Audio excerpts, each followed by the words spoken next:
오늘은 우리가 이렇게 하나님 말씀을 인생의 기준으로 삼고 믿음으로 살아갈 때 주는 풍성한 은혜가 있는 것을 가지고 함께 나누고자 합니다. 우리가 하나님 말씀을 어떤 때 읽다 보면 믿음으로 살아가는 우리에게 어느 시기가 되면 말씀이 풍성하게 먹이실 때가 있습니다. 이게 무슨 말인가 하면 어떤 때는 하나님 말씀을 읽다 보면 그 은혜가 우리 마음속에 막 폭포수같이 쏟아져 가지고 몇 주 만에, 한두 달 만에 성경을 읽도록 한다던가, 또 성경 신앙 서적을 단숨에 다 읽어 버릴 때가 있다는 것이죠. 그 이유는 우리가 살아가면서 힘든 어려운 시기를 만나 그 시간들을 지나갈 때 우리가 잘 이겨나가고 잘 극복해 나가게 하기 위해서라는 것입니다. 이런 은혜들이 우리도 모르는 사이에 우리의 생각과 우리의 마음과 감정과 의지를 잘 견디고 버틸 수 있도록 든든히 붙잡아 준다는 것이죠. 마치 소가 되새김질에서 힘을 얻는 것처럼, 요즘 젊은 사람들은 소 되새김질하는 걸 좀 많이 보지 못했을 겁니다. 저는 어렸을 때 시골에서 크다 보니까 소가 되새김질하는 걸 많이 봤습니다. 무작정 막 그 볏집을 막 먹고 나면 좀 시간 지나면 입에서 한번 개어나가지고 막 거품과 함께 이게 열심히 씹어가고 다시 삼키는 거, 그걸 되새김질이라고 하는데, 소가 그렇게 해서 힘을 얻는다는 것이죠. 우리 속에 하나님의 말씀으로 넉넉히 저장되어 있는 은혜가 있다면 그 은혜로 우리는 새 힘을 공급을 받는 것입니다. 그러기에 평소에 말씀을 많이 읽고 많이 묵상해야 합니다. 그래야 이 냉혹한 세상에서 그 말씀이 우리의 마음을 붙들어주고 흔들리지 않게 믿음으로 이 모든 어려움을 잘 이겨나갈 수 있도록 우리를 지탱해 준다는 것입니다. 두 번째로, 이렇게 하나님 말씀이 우리 삶 가운데 충만하게 되면 서두르거나 충동적이지 않고 안정적인 삶의 은혜를 누리게 된다는 것입니다. 아하스웨로 왕은 말씀의 공급이 없었다겠죠. 없다 보니까 매사에 판단의 기준이 없었습니다. 기준이 없다 보니 자기 기분에 따라서 감정을 기준 삼아서 즉흥적으로 결정을 내릴 때가 많았습니다. 사사기 시대에는 말씀이 없던 시대였습니다. 그래서 모든 사람들이 자기 생각대로 살았다라고 기록하고 있는데, 사사기 마지막 끝에 뭐라고 끝을 맺고 있냐 하면 21장 25절 말씀에 이렇게 기록되어 있습니다. 그때 이스라엘에 왕이 없었으므로 사람이 각기 자기 속인이 옳은 대로 행하였더라. 이처럼 하나님 말씀에 기준이 없으면 자기 마음대로 산다는 이야기입니다. 그렇다면 즉흥적으로 충동적으로 사는 것이 왜 문제가 되는가? 그건 분명하지 않습니까? 우리가 성실히 일해서 얻는 것이 많이 있는데 한 번의 잘못된 충동적 결정이 지금까지 쌓아놓은 것을 한순간에 사라지게 할 수 있기 때문이라는 것입니다. 결론적으로 무너진 인생, 실패한 인생을 살게 된다는 것입니다. 그러기에 말씀이 없는 삶은 모든 것이 깊이 고민이 없는 그런 즉석적인, 즉흥적인, 충동적인 것이 될 수밖에 없는 것입니다. 에스더 5장 3절 보면 아하스웨로 왕이 이런 말을 한 기록이 있습니다. 어떤 기록이냐면, 왕이 이르되 왕 에스더여, 그대의 소원이 무엇이며 요구가 무엇이냐? 나라의 절반이라도 그대로 주겠노라. 아하스웨로 왕은 에스더에게 필요한 것이 있으면 말하라고 해도 될 것을 굳이 나라의 절반이라도 주겠다고 이렇게 이야기를 합니다. 에스더가 진짜 나라 절반을 달라고 했더라면 주었을까요? 주지 않았을 것입니다. 주지도 않을 것을 그렇게 허세를 부리고 있다는 것입니다.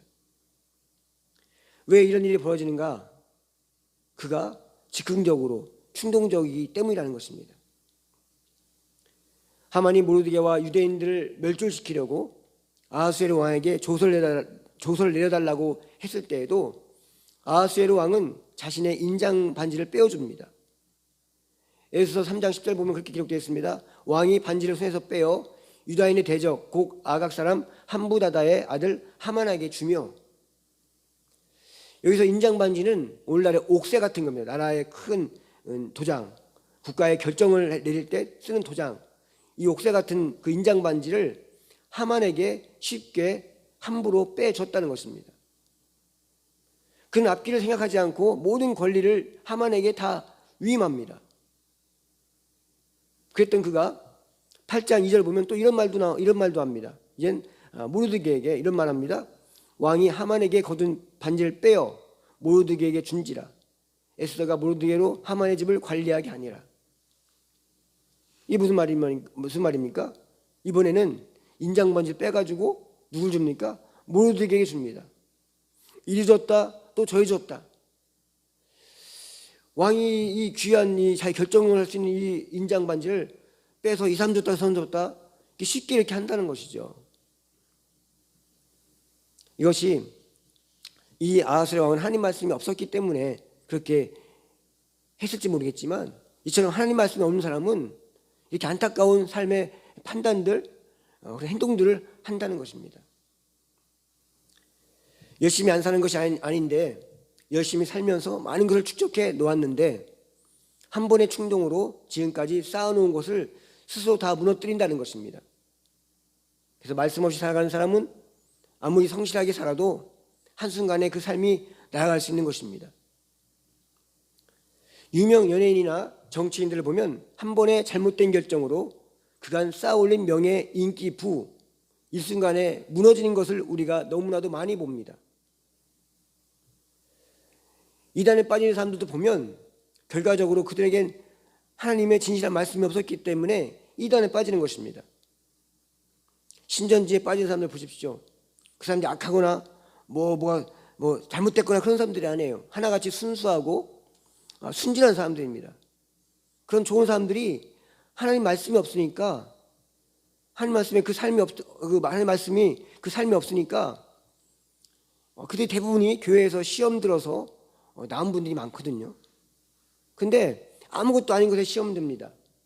말씀을 가지고 있다면, 하나님 말씀이 그 삶에 있다면 말씀에 비춰보면 정말로 쉽게 이해하고 품을 수 있고 풀어낼 수 있는 문제들을 그렇게 시험에 들어 교회를 떠나고 영적 분별력을 가지지 못해서 이단들의 거짓에 그렇게 쉽게 속는 것입니다.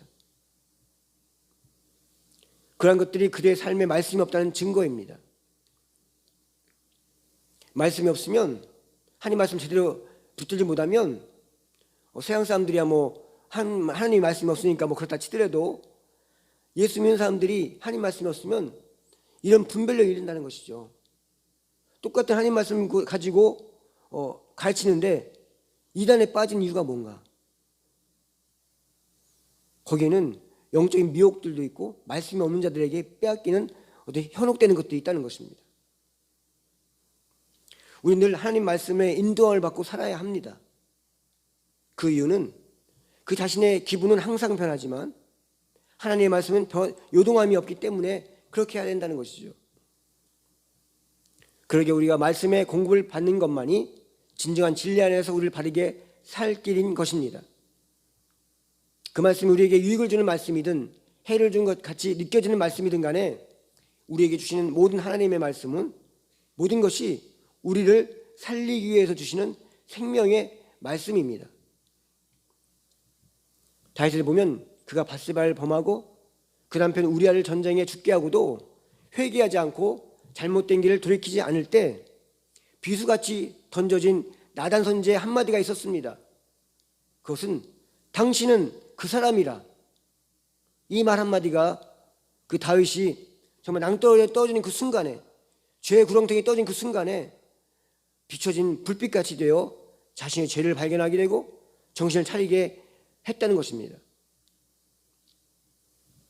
하나님 말씀대로 산다는 것은 인생의 깊은 수렁에 빠져 헤어나지 못하고 허우적거리는 우리에게 부어주시는 하나님의 사랑입니다. 한 성경 세미나에서 어떤 목사님이 설교 무용론을 주장하기 위해서 그걸 논리적으로 강연을 합니다.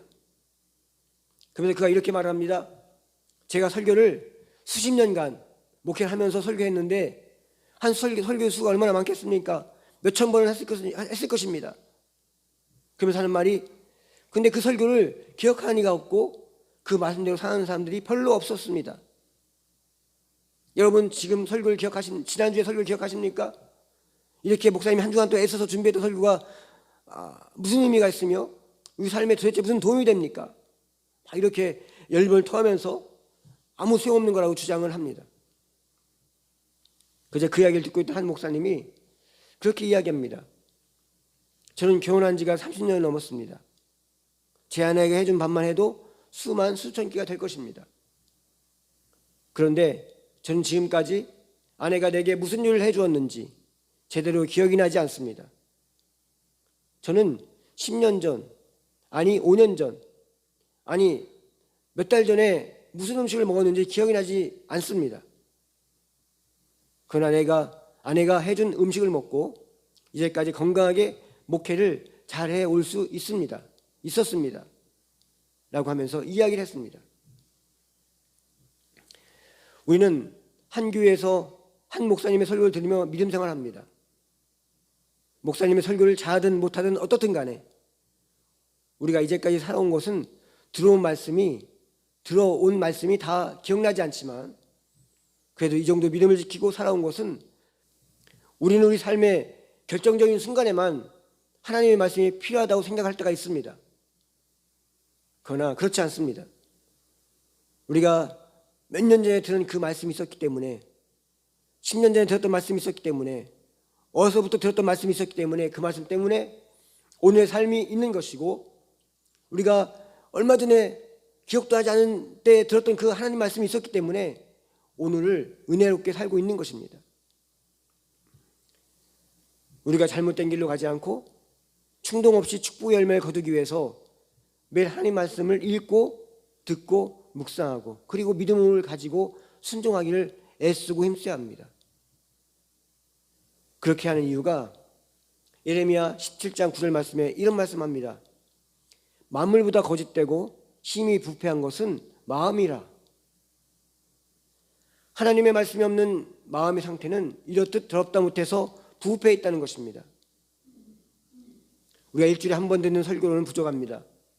주일에 한 번 말씀 듣는 것으로 우리는 얼마든지 우리 마음이 한 주간 동안 세상의 모습으로 뒤집히게 된다는 것입니다. 우리 삶 가운데 말씀이 늘 있을 때 우리 삶의 기로에서 옳고 바른 하나님의 기뻐하시는 판단과 분별할 수 있게 되는 것입니다. 우리 참빛교회가 정말 이 말씀 앞에 열심을 내는 성도가 되기 원합니다. 말씀 읽기를 힘써서 애쓰고 또 말씀을 묵상하기를 힘쓰고 애쓰고 또 믿음으로 그 말씀대로 살기를 힘쓰고 애쓰는 우리 참빛교회 성도가 되기 원합니다. 우리가 말씀을 게으리할 때 우리 신앙도 흔들리기 시작합니다. 무엇이 옳은 건지 내 생각보다는 내 생각이 말씀을 앞서게 되고 무엇이 옳은 것인지 하지 말아야 할 것인지를 그것이 희미해지게 되고 흩어지게 된다는 것이죠. 참빛교회는 이 말씀을 붙들고 나가는 성도로 가득한 믿음의 성장이 있는 그런 교회가 되길 원합니다. 그래서 말씀 앞에 내 삶을 비추고 말씀 앞에 내 삶이 힘들 때 그 말씀을 붙잡고 믿어 나가는 우리 모두가 되기를 주님의 이름으로 축복합니다.